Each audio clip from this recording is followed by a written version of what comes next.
Namaskar, good morning. I am Manukul, motivational speaker and success coach. Today, I'd like to talk about a very common issue. I'm talking about common because every individual is having problem. हर आदमी के पास कुछ न कुछ problem है और वो आदमी problem solve करना चाहता है। तो पहला सवाल ये उठता है कि हम उस प्रॉब्लम को पहले सॉल्व करना सीखें। चूंकि problem solving is an skill, until unless I will not learn how to solve my problems, how to understand my problems, I will not solve it. तो हर प्रॉब्लम के साथ पहली चीज होनी चाहिए, अगर मेरी जिंदगी में प्रॉब्लम है तो एक चीज दिमाग में गांठ बांध लेना चाहिए। I should be very confirm about it कि मैं कोई भी प्रॉब्लम सॉल्व नहीं कर सकता, उसको मैं डाइल्यूट कर सकता हूं, उसको मैं कमजोर कर सकता हूं। वो प्रॉब्लम अपने आप खत्म हो जाएगी अगर मैंने उसके ऊपर डाइल्यूट करके छोड़ दिया और ध्यान अपना दूसरी तरफ लगाया, तो वो प्रॉब्लम सॉल्व हो जाएगी।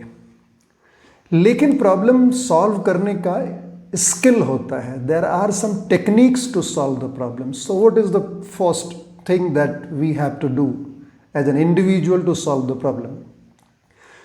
तो प्रॉब्लम सॉल्व करने के पहले मुझे पता तो होना चाहिए कि ये प्रॉब्लम है क्या।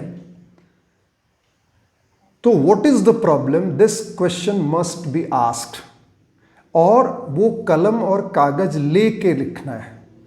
तो हमारे पास अगर कोई प्रॉब्लम है और प्रॉब्लम आई है तो I have to write it कि व्हाट इज द प्रॉब्लम। तो पहले ऊपर लिखेंगे प्रॉब्लम, एंड उस प्रॉब्लम के बाएं तरफ लेफ्ट साइड में हमें लिखना है क्या है ये प्रॉब्लम। सब्जेक्टिव प्रॉब्लम है, ऑब्जेक्टिव प्रॉब्लम है, फाइनेंशियल प्रॉब्लम है, इमोशनल प्रॉब्लम है, आखिर ये बॉडी रिलेटेड प्रॉब्लम है। तो what exactly the problem is, और कोई दूसरा प्रॉब्लम है, आउटसाइड प्रॉब्लम है, क्या प्रॉब्लम है। जब हमने लेफ्ट साइड में ये सारी प्रॉब्लम्स को लिख दिया तो फिर हम राइट साइड में अपने आप से लिखेंगे कि this problem what I understand, अभी को देख के मेरे अनुसार ये प्रॉब्लम क्या है। I have write to write answer also, because left side में क्वेश्चन होगी what is the problem, and right side में answer I have to write it. So this way I can at least identify what is my problem. केवल वेग में sir problem है problem है problem है, चूंकि 99% लोग जो हैं वो पहले अपनी एनालिसिस करते ही नहीं हैं। आप किसी डॉक्टर के पास जाएं और आप बीमार हैं, आप देखिए डॉक्टर कुछ नहीं बोलेगा, केवल वो सवाल पूछेगा आपसे, कहाँ दर्द हो रहा है, खाना कब खाया, भूख लगती है क्या, यूरिनेशन कैसा है, टूल्स कैसे हो रहे हैं, दर्द कहाँ हो रहा है। तो and he starts writing in left side of his prescription. उसके बाद इसको वो कहता है ऑब्जर्वेशन। तो हमें भी पहले अपनी प्रॉब्लम को ऑब्जर्व करना है कि व्हाट इज द प्रॉब्लम। हो सकता है ये रियल प्रॉब्लम ना हो सकता है ये फॉल्स एंड इमेजिनरी प्रॉब्लम हो सकता है ये हमारा डर हो सकता है हमारी ये फियर और हमारा डाउट्स हो। तो जब हम लिखने बैठते हैं प्रॉब्लम को पेन और कलम और कॉपी के साथ, तो उस प्रॉब्लम के बारे में हम सही जान जाते हैं कि सही में ये प्रॉब्लम एग्जिस्ट करता है या नहीं। अब हमें 3 सवाल और पूछने होंगे if I really want to solve the problems. Now I understood properly कि what is the problem. Now I have to ask first question to my self, और वो क्वेश्चन क्या होगा, what can I do to this problem. मैं इस problem के साथ क्या कर सकता हूं। तो हमें एकदम क्लियर कट लिखना चाहिए कि हम इस प्रॉब्लम के साथ क्या कर सकते हैं। हमें ये प्रॉब्लम खुद ही बताएगा कि भाई जी आप इस प्रॉब्लम के साथ क्या करें। क्योंकि जिस क्वालिटी का प्रॉब्लम होगा वैसा ही मैसेज वो प्रॉब्लम मुझे देगा। वो फाइनेंशियल प्रॉब्लम है, वो इमोशनल प्रॉब्लम है, वो फियर है। जब हमने आंसर लिखा है तो I got the answer then what I can do to this problem. हो सकता है मैं फिजिकली बहुत फिट नहीं हूँ तो मुझे अपने डाइट को ठीक करना होगा। हो सकता है मैं इमोशनली ब्रेकडाउन पे हूँ तो मुझे किसी दूसरे आदमी से बात करना पड़ेगा या फिर मुझे अपनी फिजिकल एक्टिविटी चेंज करनी पड़ेगी। हो सकता है ये प्रॉब्लम कन्फ्लिक्ट का हो, हस्बैंड वाइफ की कन्फ्लिक्ट का हो तो मुझे उसके साथ बैठना पड़ेगा। हो सकता है ये प्रॉब्लम हमारे टीचर और स्टूडेंट और फ्रेंड्स के बीच में हो तो हमें उसके लिए अपने पेरेंट्स से बात करनी पड़ेगी। तो I have to just ask to my self what can I do to this problem. इस प्रॉब्लम के साथ मैं क्या खेलूँ, क्या करूँ, क्योंकि प्रॉब्लम के साथ खेलना पड़ेगा। प्रॉब्लम एक तरह का फुटबॉल है, हमें उसके साथ दौड़ना पड़ेगा, हमें उसके साथ ड्रिबल करना पड़ेगा। प्रॉब्लम ऐसे भागने से नहीं होगा सॉल्व। दूसरी चीज हमें पूछनी चाहिए, व्हाट कुड आई रीड। हो सकता है मेरी नॉलेज कमजोर हो, ये फाइनेंशियल प्रॉब्लम है या फिर ये इमोशनल प्रॉब्लम है या फिर कोई और सी प्रॉब्लम है, तो मुझे किताबों की ज़रूरत पड़ेगी, मुझे नॉलेज की ज़रूरत पड़ेगी, मुझे अपने आप को अपडेट करना पड़ेगा।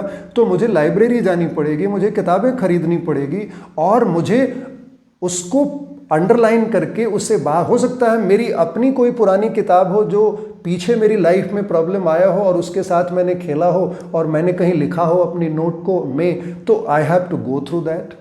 तो हमें अपने एजुकेशन को, अपने नॉलेज को अपडेट करना होगा। Second thing, the third thing is that comes into last step कि अब मैं किससे बात करूं।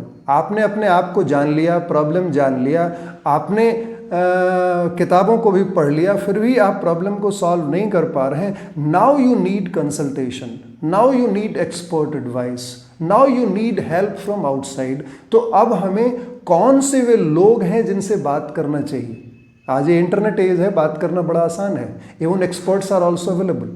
लेकिन मैं रिक्वेस्ट करूंगा, बिना अपने आप से कोशिश किए कि what can I do to this problem, हम डायरेक्टली अगर किसी से बात करते हैं तो फिर वो गलत तरीका होगा प्रॉब्लम सॉल्व करने का। पहले मुझे उस पर अपना माथा, अपना सिर, अपना दिमाग यूज करना है, उसके बाद मुझे नॉलेज अपडेट करनी है, और तीसरा स्टेप है कि नहीं जी मुझे किसी से बात करना है। जब मैं किसी से बात करने जा रहा हूं तो मेरे पास वो पूरी लिखी हुई रिसर्च पेपर होनी चाहिए, नहीं तो फिर हम वहीं से शुरू करेंगे जहां से हमने शुरू किया था, यानी I will waste my time, money and everything. हम किसी डॉक्टर के पास जाते हैं तो देखिए वो बोलता है कि आपने पुराने जो प्रिस्क्रिप्शन है, पुराना जो टेस्ट रिपोर्ट है पीछे 6-7 महीने का, 10 महीने का, वो साथ में लेके आए।